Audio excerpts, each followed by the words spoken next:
Okay, here's our dough. It's all ready. This is our basic 1, 2, 3, 4 dough. So this is a 1% salt, 2% yeast, 4% sugar. It's got a little bit more sugar because it's going to be a cinnamon roll. And we've also added in here some cinnamon extract so we get that lovely aroma of cinnamon that's coming up already. So what we need to do is got to be careful not to overwork this. We're going to roll this into a rectangle, and this dough is, even though it's an 80% hydration dough, it's that 80% includes a lot of evaporated milk. So this dough is not sticky, and we need that because once we roll it out, it can't stick to the counter.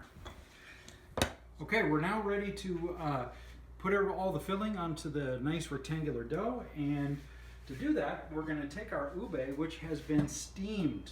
We like to steam our ube because it comes out much darker than boiled, darker and sweeter and very tender. So these have been steamed for 45 minutes, and then I leave the peels on. Just cut the ends and then leave the skins on, and when it's steamed, the skin just peels right off.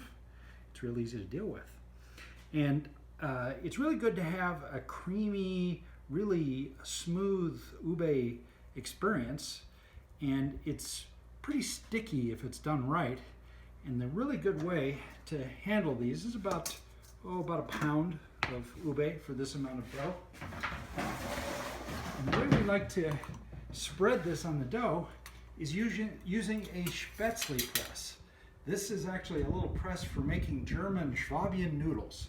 And the nice thing about this press is that it extracts all the fibrous parts that are tough that you don't want to have in there. So to make this thing work, all we have to do is just put that there like that, and then we don't have to worry about spreading this sticky stuff around. You just spread it like that. Okay, there's my knife. And you don't have to worry about getting this exactly spread out, because this will give us the effect of having like a burst of blueberry like in a blueberry muffin. We'll spread this out some. But first we're going to get all this pressed through. And you see all these are the tough fibrous parts that are left over that we don't want to have on there. So we're just going to have smooth bits that are left. Okay?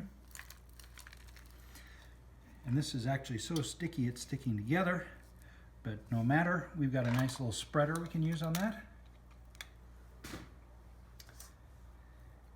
Especially when it's been steamed, the open ends, there are two tough parts there, and we don't want anything tough in the, in the lining. We want everything to be nice and smooth. Okay, we've got our ube nicely pressed out through the Spätzle press. I'm just going to distribute this a little bit. It doesn't have to be really exact at all. And one thing you want to do is when you're spreading any of the filling ingredients around, you want to stay away from the edge because we want to seal this. Okay? You don't want to work this too much because it is really nice and flavorful and sticky. Okay. Ube is down, and then what we're going to do is we're going to put down brown sugar, and you'll notice that I'm putting these ingredients down instead of one at a time instead of mixing them, because we're going to want a really big excess of ingredients so that when we cook it, it's going to ooze out and make its own frosting, and so that wonderful cinnamon flavorish ingredients here that are going to goop out, that will go all over the top of it when it's unmolded. I'll show you about that a little later. So again, this doesn't have to be exactly spread out because it's going to be evenly distributed when it's rolled. And then notice I got my dark cinnamon, which is in a small sifter. Makes it much easier to handle. Okay. And don't forget the remainder of it. Okay, then last but not least, butter. Some people like to put corn syrup to get that effect of chewiness. I don't like corn syrup, just too refined of an ingredient for my taste. This is an entire stick, and you notice how thirsty that ube is. It just soaks that up along with the sugar and the cinnamon. Okay, now we're ready to roll it up. So that's pretty much as you'd expect. Start with a tight roll at the edge, and then just move along.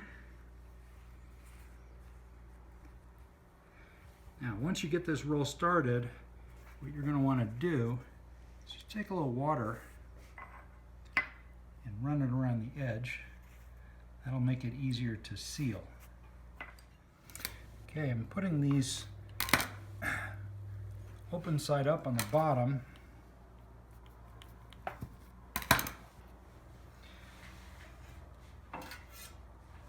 But then when we get to the higher levels, we can kind of give these a little twist to the side.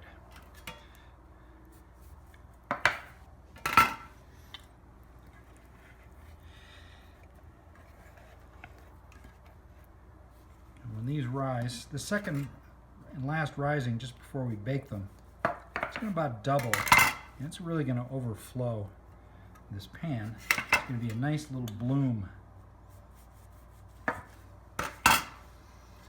You can see how already how the ube is mixing in with the filling, but it's still a thick enough layer where you're going to get a nice sampling of it in every bite.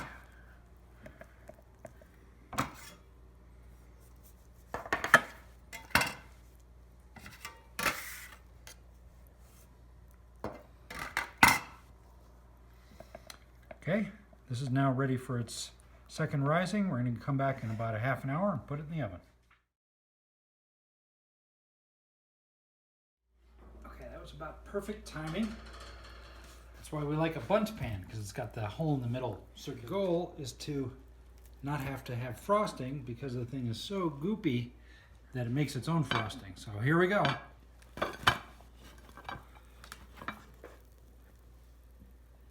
Oh yeah. Okay. Nice cinnamon goop all over the top.